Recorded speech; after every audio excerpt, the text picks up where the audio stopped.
سورہ بقرہ پارہ نمبر 1 آیات نمبر 8 بسم اللہ الرحمن الرحیم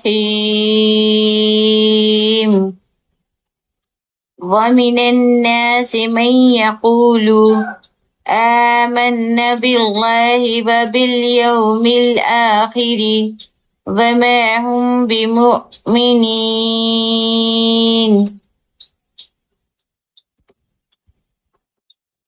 ترجمہ: اور لوگوں میں سے بعض وہ بھی ہیں جو کہتے ہیں ہم اللہ پر اور یوم قیامت پر ایمان لائے ہیں، حالانکہ وہ ہرگز مومن نہیں ہوتے۔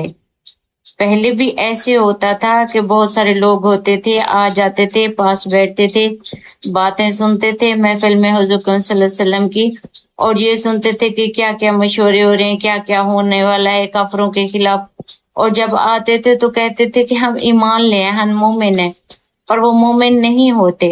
پہلے بھی ایسے لوگ ہوتے تھے اور اب بھی ہیں۔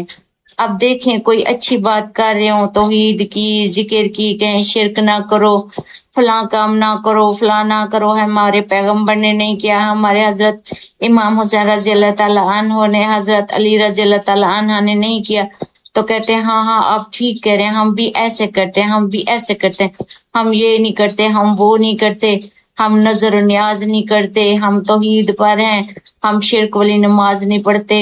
تو جب وہ ادھر بیٹھ کے یہی کہتے رہتے ہیں، لیکن توبہ استغفر اللہ، وہ دل سے ایسے نہیں ہوتے، ان کے دل میں یہ باتیں ایسے چبھ رہی ہوتی ہیں، منہ پہ وہ منافقت کر رہے ہوتے ہیں کہ ہاں ہاں ہم ایسا ہے، ہم تو ایسے نہیں کرتے، ہم تو یہ نہیں کرتے، پر جب وہ جاتے ہیں واپس تو وہی سارے کام کرتے ہیں جو کہتے ہیں ہم نہیں کرتے۔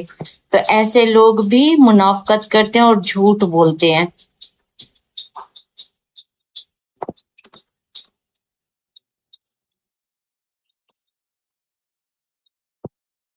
اب ہے ایک ایک لفظ کا ترجمہ۔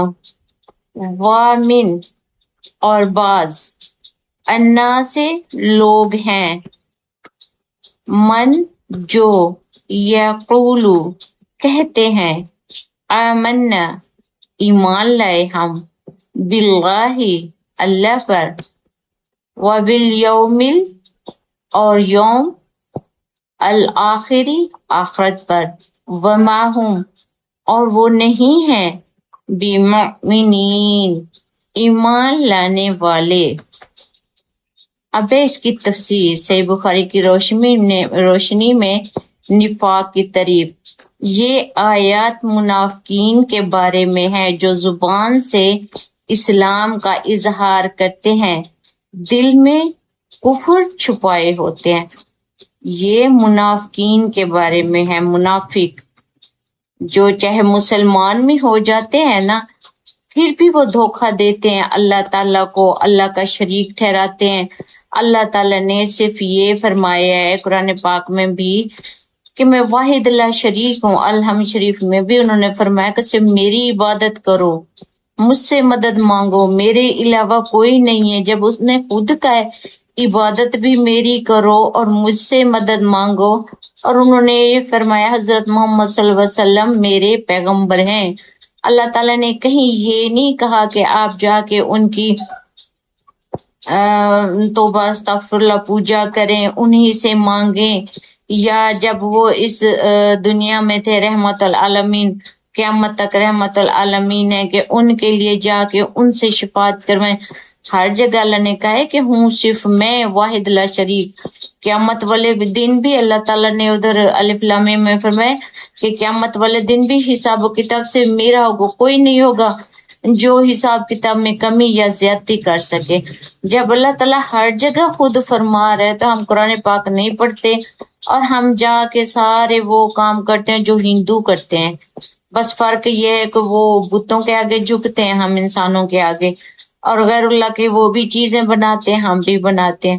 تو یہ سارے کام بھی کرتے ہیں اور ہم کہتے ہیں ہم مسلمان ہیں۔ تو یہی لوگ ہوتے ہیں منافق، جن کے دل میں کفر ہوتا ہے، وہ چھپا کے رکھتے ہیں اس کفر کو۔ کسی نیک انسان کے ساتھ بیٹھیں گے، ہم تو یہی کرتے ہیں، جی جی جی ہم تو ایسے کرتے ہیں، جی ہم ایسے ہی نیک ہیں، پارس ہیں، ہم یہ نہیں کرتے یہ نہیں کرتے، آپ نے جو بتایا ہم نے اس پہ عمل کیا، لیکن اکیلے میں وہی سارے کام کرتے ہیں، تو ایسے لوگوں کے دل میں نفاق ہوتا ہے۔ صحیح بخاری حدیث نمبر 33 میں رسول اللہ صلی اللہ علیہ وسلم نے فرمایا منافق کی نشانیاں 3 ہیں، جب بات کرے جھوٹ بولے، جب وعدہ کرے خلاف ورزی کرے، اور جب اسے امانت دی جائے تو خیانت کرے۔ بات کرے تو جھوٹ بولے، دیکھو وہ سب برے کام کر چکا ہوگا، شرک کر چکا ہوگا، غیر اللہ کی خیراتیں کر چکا ہوگا، درباروں پہ جھک چکا ہوگا، ہر گناہ چھپ چھپ کے راتوں کو، دن کو خدا سے نہیں ڈرتے بندوں سے ڈرتے، راتوں کو چھپ چھپ کے ہر گناہ کر چکا ہوگا، لیکن وہ کیا کہے گا جب انہیں کو جی مجھ جیسا تو نیک کوئی نہیں ہے، جی جی جی میں ایسے کرتا ہوں، میں ایسے کرتا ہوں، اور سب سے وہ میٹھا ہوگا، اس میں کوئی غصہ کچھ بھی نہیں ہوگا۔ منافق کی 3 نشانیاں جو نبی کریم صلی اللہ علیہ وسلم نے بتائی ہیں، جب بات کرتا ہے تو جھوٹ بولے، جب وعدہ کرے تو خلاف ورزی کرے، جب اس سے کوئی وعدہ لیں، اس سے کہیں آپ مجھے یہ کام کر کے دیں گے، وہ وعدہ کرے گا ہاں ہاں میں کر دوں گا، پر وہ نہیں کرے گا، جو بھی وعدہ کرے گا اس کے الٹ کرے گا، وہ وعدہ پورا نہیں کرے گا، اور جب اسے امانت دار بنایا جائے تو خیانت کرے گا۔ آپ کوئی بھی اس کے پاس امانت رکھ دیں وہ خیانت کرے گا، یا آپ سے کوئی کہے کہ آپ مجھے یہ دے دیں میں واپس کر دوں گا، یا ایسے کچھ بھی، تو وہ واپس بھی نہیں کرے گا، تو وہ امانت دار نہیں ہوتا، وہ اس میں بھی خیانت کرے گا۔ یہ 3 نشانیاں، سب سے پہلی بات بولے گا تو جھوٹ بولے گا، وعدہ کرے گا تو اس کی خلاف ورزی، آج کہے گا میں یہ کروں گا، مثال کے طور پہ اس کو کہہ دے نماز پڑھیں قرآن پڑھیں فلان کریں نیکی پہ، جی جی جی ضرور میں یہی کروں گا میں یہی کروں گا، جی وعدہ میں یہی کروں گا، اور وہ کیا کرے گا، وہ ایسا نہیں کرے گا۔ اور جب اسے آپ کچھ بھی کوئی ایک راز بھی دے دیں اس کو، مثال کے طور پہ اس کوئی اپنی کوئی چیز بھی سینڈ کر دیں، کہیں یہ آپ نے سیف رکھنی ہے، تو وہ اس کو بھی نہیں سنبھالے گا، تو یہ ہوتا ہے منافق۔ ایمان کا معیار دل کی تصدیق، صحیح بخاری حدیث نمبر 52 میں دل کی اہمیت بیان ہوئی ہے کہ اگر دل صحیح ہے تو پورا جسم صحیح ہے۔ دیکھیں یہ صحیح بخاری آیت نمبر 52 میں بھی یہی ہوا ہے، یہ نبی کریم صلی اللہ علیہ وسلم کی حدیثیں ہیں جو وہ قرآن پاک کے بعد بتا گئے ہیں، قرآن پاک تو پڑھتے ہیں ہم، انہوں نے حدیثیں بھی بتائی ہیں، جس انسان میں یہ خوبیاں ہوں گی تو وہ اس طرح ہوگا۔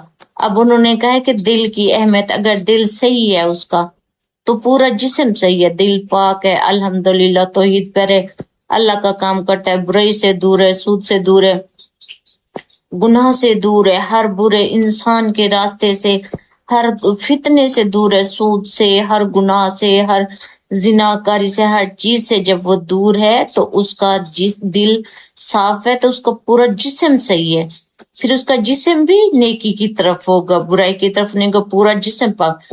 یہ آیات واضح کرتے کہ اللہ کے ہاں صرف زبان سے آمنا ایمان لائے کہہ دینا کافی نہیں ہے۔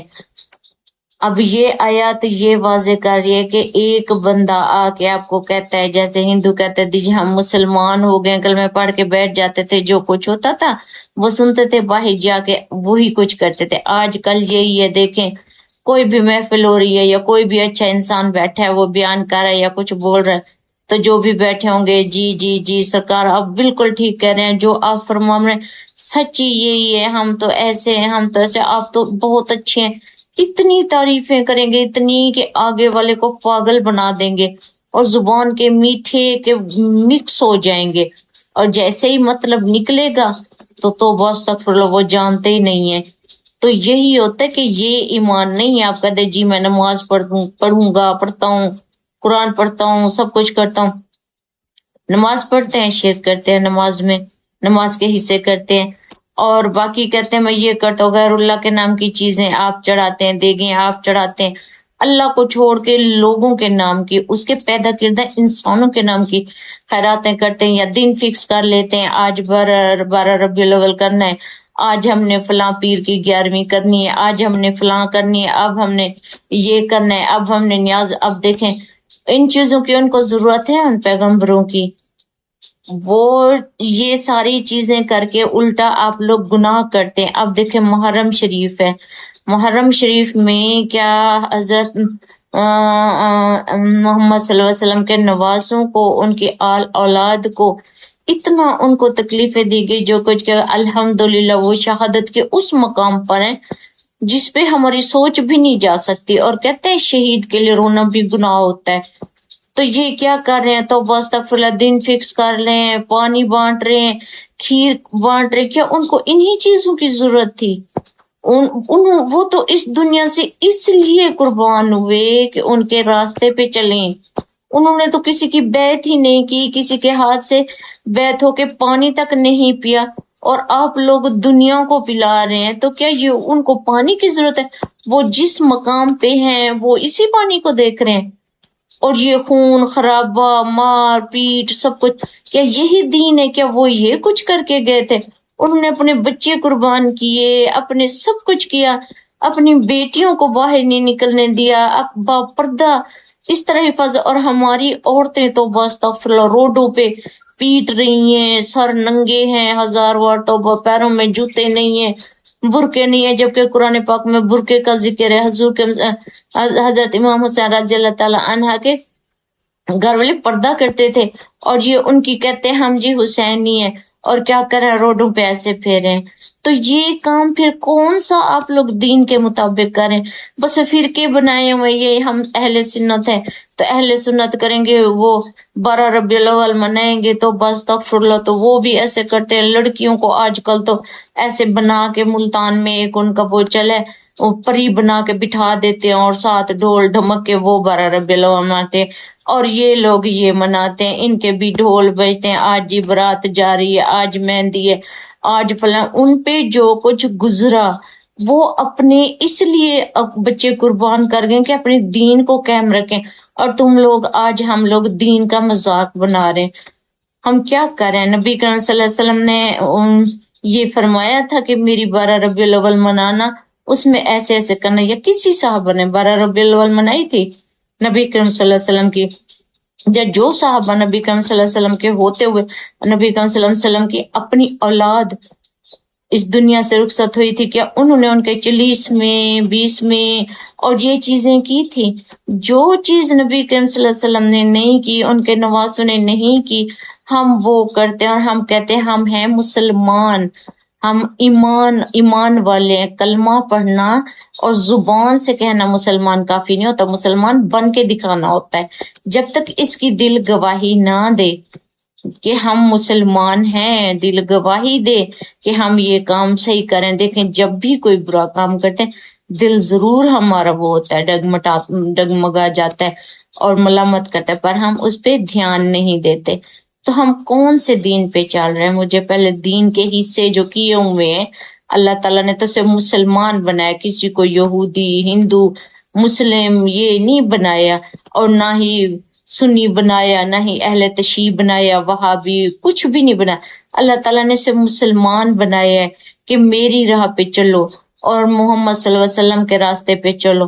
اور محمد صلی اللہ علیہ وسلم کی اولاد کٹ گئی، شہید ہو گئی، پر یہ لوگ ان کو الٹا اب روڈوں پہ تماشا بنا رہے ہیں. توبہ استغفراللہ، پتہ نہیں کیا کچھ کر رہے ہیں، کھانے بنا رہے ہیں وہاں پہ. اور یہ جو دن فکس کر کے کوئی چیز بانٹی جائے وہ بدعت ہے، بدعت گناہ ہوتا ہے. اور اللہ تعالیٰ کے نام پہ کچھ دینا ہے، اللہ تعالیٰ نہ چاولوں کو دیکھ رہے آپ کے، نہ پانی کو دیکھ رہے، نہ وہ پیغمبر دیکھ رہے، نہ ہی ان کو ضرورت ہے. الحمدللہ وہ تو جنت کے جس مقام پہ ہے، جنت کے سردار ہیں، ان کے پاس تو وہاں اتنا کچھ ہے. ہاں اگر آپ کر سکتے ہیں تو گھر میں بیٹھیں، روزے رکھیں، عبادت کریں، انہی جیسے کام تو کریں. ہے انہی کی قوم، کوئی حسینی ہے، کوئی اہل سنت ہے، کوئی کیا ہے، کوئی کیا ہے، اور کام کریں سارے توبہ استغفراللہ ہندوؤں جیسے، جو ہمارے پیغمبروں نے نہیں کیے وہ کام کر رہے ہیں. آخرت پر یقین کی اہمیت. منافقین دنیاوی فائدے کے لیے آخرت کا نام لیتے تھے، یہ دنیا کے فائدے کے لیے کہ ان کو کچھ نہ کچھ مل جائے. آپ بھی دیکھیں کسی کے پاس جائیں گے ہمیں آخرت کا ڈر ہے، ہمیں فلاں ہے، ہمیں فلاں ہے. دیندار کے پاس جائیں گے تو پکے دین والے بن جائیں گے. ہم تو اتنی کچھ کرتے ہیں، ہم نے فلاں کی مدد کی، فلاں کی، ہم نے خیرات کی، ہم نے فلاں کیا فلاں کیا فلاں کیا. لیکن ان کے عمل سے ظاہر تھا کہ وہ یوم آخرت پر یقین نہیں رکھتے، لیکن وہ جو عمل کرتے تھے غیر اللہ کے نام کی دیگیں، یہ وہ ان سے مانگنا، بدعت کرنا، یہ کرنا وہ کرنا، توبہ استغفر اللہ، تو ان کے عمل سے لگ جاتا تھا۔ اگر ان کو آخرت پہ یقین ہوتا تو اللہ سے ڈرتے، سارے اللہ کی رضا کے لیے کام کرتے، اللہ کے راستے پہ چلتے، جیسے نبی کریم صلی اللہ علیہ وسلم نے کر کے دکھایا عملی طور پہ، ویسے کرتے۔ پھر ان کے نواسوں نے، ان کے صحابہ نے کیا، پر نواسا ایسا نہیں کرتے۔ بخاری شریف کی تعلیمات کے مطابق حقیقی مومن وہ ہے جس کا ظاہر اور باطن ایک ہو۔ جب بھی آپ دیکھیں کسی سچے مسلمان کو، وہ جو بات بولے گا اس کے دل میں وہی ہوگا، وہ جھوٹ نہیں بولے گا، وہ دھوکہ نہیں دے گا، وہ فریب نہیں کرے گا، وہ زنا نہیں کرے گا، وہ گناہ نہیں کرے گا، جو کچھ اس کے دل میں ہوگا اس کے زبان پہ یہی ہوگا، چاہے آپ کو کڑوا لگے، چاہے آپ کچھ بھی کر لیں وہ سیدھی بات کرے گا، چاہے آپ رشتہ رکھیں نہ رکھیں، چاہے اس کو پیسے دیں نہ دیں، چاہے وہ بھوکا بیٹھا رہے، چاہے کچھ بھی ہو جائے، وہ بات سچی کرے گا، اسے کسی سے لینا دینا نہیں ہوگا۔ جو سچا مسلمان ہے، جو منافق ہوگا، کسی کو دیکھا یہ امیر ہے، اس سے مجھے کچھ مل رہا ہے، تو وہ اس کے تلوے چاٹے گا اور اس کے بیگ پکڑ لے گا، اور اس کے خلاف چاہے وہ غلط بھی کر رہا ہے تو اس کے پیچھے آمین کہے گا، یہ نہیں کہے گا آپ سچ کہہ رہے ہو۔ تو ایسے نہیں ہوتے، مسلمان وہ ہوتا ہے اس کو ایک بات بھی سچی آپ معلوم ہے وہ آگے منع کرے گا، خود بھی اس سے رکے گا، آگے بھی منع کرے گا۔ اب ہے تفسیر انگلش میں۔